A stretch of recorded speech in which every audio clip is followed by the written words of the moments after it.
Kate Mila Falcher, welcome to Irish Granny Helen, and welcome to my partner in crime, Nate of the Third Wish. Welcome back, Nate.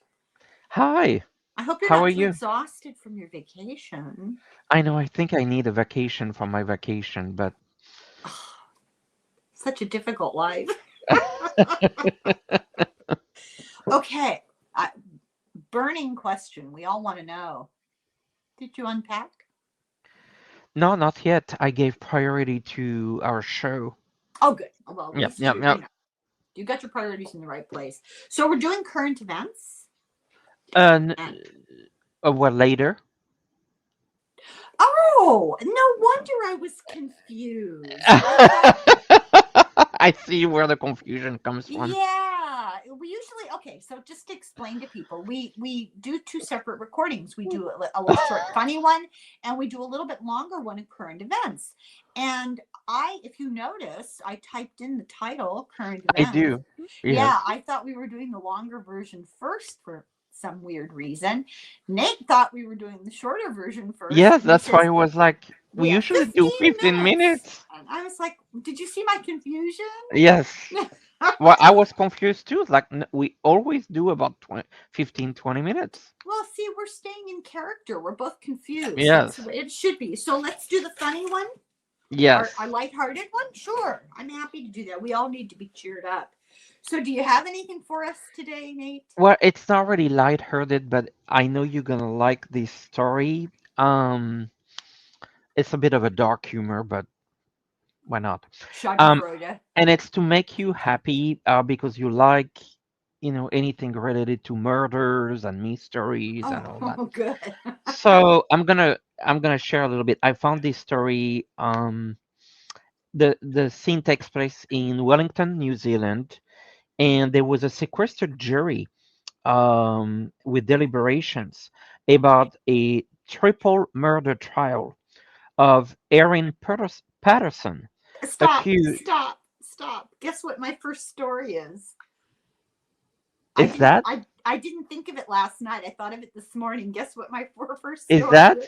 Yes. You must be kidding me. No, I've got it all written down. Erin Patterson, 50 years old. Uh, she's No way. yes, the Amanita death cap mushrooms, right? You tell the story. People like your accent. No, no, but this is the same. I can't believe. Oh, come Well, I on. can, but Yeah, okay. of I found course. the story was so crazy. Is this the first you've heard of it? Yes, Oh, I've been following it. You're you right. have. I Oh mean, yeah. the craziness. Okay, so I'll go quick.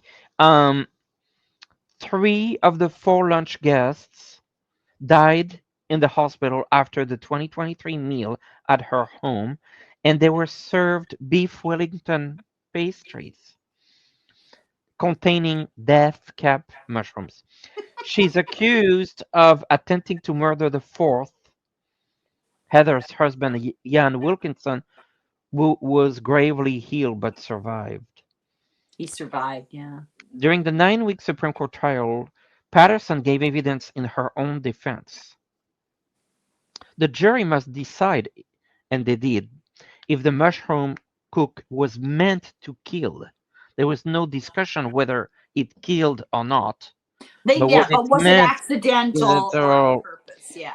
Yeah. It is not disputed that she served the guests the toxic mushrooms, but was it meant for them to die? Um, the prosecutor said that the accused woman researched, foraged, and served the mushroom deliberately and lied to cover her tracks. Yeah. The case against Patterson included that she disposed of a food dehydrator. Mm-hmm. After the fatal meal, she also reset her phone multiple times. The prosecution said she lied about having a dire medical diagnostic. Did you know Yeah. that? Yeah. To Yeah. ensure her guests attended the lunch. She told them she had cancer. And She then she cooked killed them. individual pastries to avoid being poisoned herself. And she faked symptoms to make it look like she also got sick. Yeah. She claims that the poisoning was a mix-up in the pantry. Oh, she had several stories that she had gone to a Yes. couple of different places and bought some at a Chinese market. She tried to blame it on the immigrants. You know? Oh my God. What else did I find interesting here? Also, the fact that we both got. Um, Isn't that hilarious? it is unbelievable. Um, it is kind of a big deal that the jury is sequestrated in Australia. Yeah, yeah. This was so over the top news about it. And the funny part, I that didn't really go further than that, but funny, not funny, but the court and the jury had to watch a number of beef Wellington pastries on a big screen How to make to them? and understand the That they location were. of the mushrooms, Yeah. and so there was kind of a beef Wellington expertise New involved. Zealand's top chefs meet New Zealand's top crime detectives. It's a great concept for a TV show. I cannot believe you had the same Well, story. I I have a know you couple. love this kind of stuff. I That's why I know. picked it.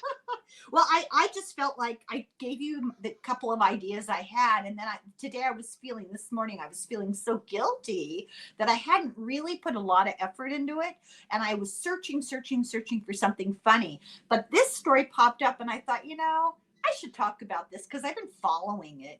So you left out a couple of really important Oh, features. Okay, please. so the people she invited. The original guest list included her ex-husband. She's in the middle of a divorce.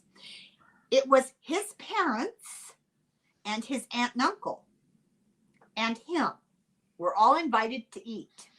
He refused to come. He didn't want to deal with her because I don't think he knew she was going to poison them, Yeah. but he knew she was a lunatic and he wanted nothing to do with her. They were in the middle of a big fight over the terms of custody because he claimed that if he had to pay, I don't know, whatever it was the court wanted him to pay, he would no longer be able to afford to send their two children to private schools, very expensive private schools. And she didn't like that. She wanted her mushrooms and eat them too. And so the whole dehydrator thing, I never understood why that was important, but then I found out this morning. So she foraged for these herself. She went out into the woods and she got them. She brought them home and weighed them and then put them in the dehydrator and then weighed them again. But the fun part is she took pictures on her phone of the whole process. And so the prosecution saw the pictures and went, look, she's taking pictures of them to take them home and make sure she got the right species. Then she's weighing how much she needs of fresh. And then she's calculating how much to use of the dried. And then she erased her phone, but you almost could never successfully, right? Then she threw away the dehydrator and they went and they found the garbage with the dehydrator. And they had the evidence that she indeed knew that she was weighing these poison mushrooms. It was totally intentional. And she's cuckoo, And I think the jury found her guilty. Oh yeah. Oh yeah, Yeah, of course. yeah. Yeah. And of course the uncle survived. And testified against her and said that everybody got served food already on the plates handed to them on these white plates, and she had a little beige colored different kind of plate. Oh. Yeah. Oh. And then her children, this is even better, her children ate the leftovers, but she was able to pick out the mushrooms for them because they don't like mushrooms. Oh. I would have been worried. I mean, I would have been a lot of things if I had done this, but one of the things I would have thought about was, would the poison leach out of the mushrooms through cooking into the food itself? And could you really prevent poisoning by taking out the mushrooms with the toxin not? Yeah, a contamination. Yeah. That's a great story. This is fodder for Denise and me. We're doing, psychics and psychos again. I can never decide who to put first, the psychics or the psychos. Anyway, that was one of the cases we thought about covering. We still might, because it takes a Yeah, particular kind of mind to do something like this. So calculated. Oh my God. Oh my God. Of course, we picked out the same. How often do we pick out the same things? I don't always tell you. You'll send me the list and often, often. I'll go cross off I on my have no idea. I just, as I prepare always a long time in advance for those shows. You put so And much work into this. I well, know. yeah. I know. And so that's why it's funny because let's think about it. A show like this, I start working on it maybe 3 months ago. Wow. Yeah. You almost canceled your vacation, didn't you? So Well, you could sit. I actually worked on this particular story a couple months ago, and then during my vacation, I was just prepping Oh, I with the thought you right went to New information. Zealand. I thought you went to attend the trial. No, no. I just had remote access via video to the Oh, courtroom. okay. Yeah, yeah. On a Zoom call. Yeah. You're so full of it. Okay, I have a great one. Here's a good one. Scotland. Scotland is in an uproar. North and south, the Scots are in a terrible uproar. I won't even pretend to do a Scottish accent. It's very difficult. And the only other accent that's harder to do and more egregiously butchered is the Irish accent. Anyway, there are actions being taken in Scottish Parliament about this. Fear of nuisance seagulls. So someone could be killed. That's a quote from Parliament. Someone could be killed. But apparently they have had seagulls attacking people on the beaches, and they attacked like 7 different children, 7 Oh, different occasions. And I have to say, birds like crows have a memory. And if you hurt a crow, their great grandchildren crows will know about it. They have some kind of epigenetic memory that even if they are not even more than a little gleam in the egg, when you do the bad thing to their great grandparent, they remember through the generations. It's very weird. I don't know if it's understood well, but it has been documented. And if you offend a crow, they will follow you for yeah. blocks and blocks, Yes. and they will attack you. Well, my brother had bright red hair, and when he was a child, he used to get regularly dive bombed in the spring by birds that pulled his hair out to make nests. Oh. I'm not making that. That's not the truth. No, That's I believe it. Isn't that funny? I mean, very odd. Very, very odd. It has never really happened to me, but I'm getting Well, I ready thought for that it. was what happened. Well, look at this. Yeah, I don't know what might be going on with the seagulls, but the whole ecosystem is Same. being out of balance, and birds are very sensitive to changes in their environment. For Yes. example, a bird has 4 times the lung circulation as a human. So when we take a breath, it goes in and then it goes out. When they take a breath, it goes through 4 different Oh, chambers. So, like, I have a bird, and I had to yeah. stop using incense and scented candles and sprays, because what might not even be noticeable to a human could kill a bird. Yeah. They're that Essential sensitive. oils are very bad for pets in general.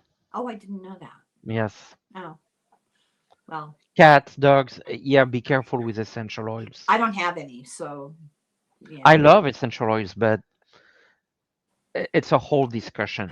What Um, about the king of essential oils? Olive what? oil. That's my favorite essential oil. Yes. Well, it's essential Yeah, for sure. followed Yeah. very closely by avocado oil. Mm. Sounds good, huh? I'm making Yeah. myself hungry here, so we have Yeah. to change the subject. And let's see, do I have anything else?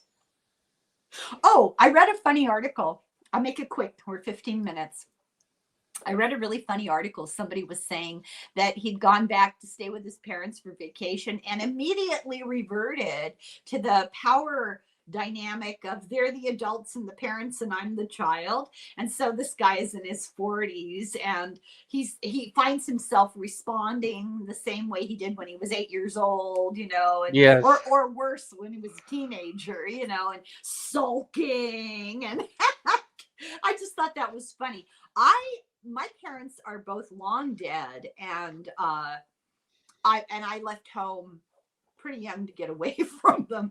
So I never really returned for any length of time. But I will say that I was never able to break out of that adult child dynamic. I would never have No. had the ability, especially my father, to stand up to him and really resist. I played avoidance. There was no resisting. There was no arguing or disagreeing So I think that do you think that's maybe biological? Do you think it's learned? Well, the neuro-linguistic programming NLP really talks about that. I don't know if you're familiar with that. A little bit. Yeah. Yes, Yeah. I No, found that Noel very Chomsky, right? fascinating. Yeah. Um, and so just in a nutshell, it's looking at any kind of relationship as a either adult or parent or child in combination to an adult parent or child. An example right now, I would say that our conversation is adult to adult, maybe child to child, um, um, but 13 adult to year old to adult, and 13-year-old. sometimes but it, rarely parent to parent. No, So I think that's a healthy kind of yes, relationship where you yes. can shift roles and still, move forward. So Yeah. within a conversation, you cannot go. So it's just the whole theory in terms of any, when you think about any relationship and how you change the dynamic. And Yeah. so if you have a partner, do you talk as the two parents, or do you talk one is a parent, the other the child, or two adults? I mean, it's kind of interesting to look There's a at dynamic you relationship. forgot. You forgot. One is the partner, the other is the keeper. Yeah, So it's it's an a interesting power struggle. Yeah. model, yes. And it's kind of interesting how to see relationships evolve through that. It can be done, I guess, but it's a script that's uh so internally Hmm, rooted. hmm. It's hard to break away from it. You need to work at it consistently. And I think that's one of those things where therapy is very helpful. Yeah. Well, yeah, because the people coming in therapy as one way, and you want to come as a different way, and so it's really really interesting. Like for example, if you I think it's interesting with a difficult parent, we're always going to play the parent towards the child. You try to change the dynamic Yeah. in the linguistic to move it to adult, so move the parent into an adult and raise the child into adult, so you change the dynamic here, but it's Yeah. used Yeah. through linguistic. I see this reflected in my relationships with my own children because they're all very different. And I think birth order matters. Hmm. And I think the age of the parent when the child was born matters. You're a Mm. different person in your 20s than you are in your 40s, Yes. you know? And I do see my relationship, and I'm not going to name names, but some of my children, it's a much more egalitarian Yes. adult relationship. Yes. With a others of my children, there's much more. I recognize it, so I'm trying really hard to be the better person and break the pattern. But I see one of them revert very much to a child adult, a teenage adult Yeah. dynamic, even though this child is no longer Yes. kid. Yes. And so it requires an awareness and then actively working to break those patterns. It's hard. Both people have to do it. It's hard. It is. Well, it requires both of them to want to change the dynamic. Yeah. Yeah. Yep. Okay. Wow, we started with mushroom and we finished with the NLP principles. It's Noam Chomsky did a lot about that, didn't he? I don't know. I actually don't know. The things that you don't know about because it's cultural. Hmm. And you mentioned people I've never heard of either, but it's Yes. astounding. It's astounding to me how we're all on the same planet and some things can just never get Yes. across that ocean. Very interesting. Okay, now we have to go to our long list. Yep. Am I right? Is that right? Yes. Thank you, everybody. Bye, everyone. Thank you, Nate. Bye.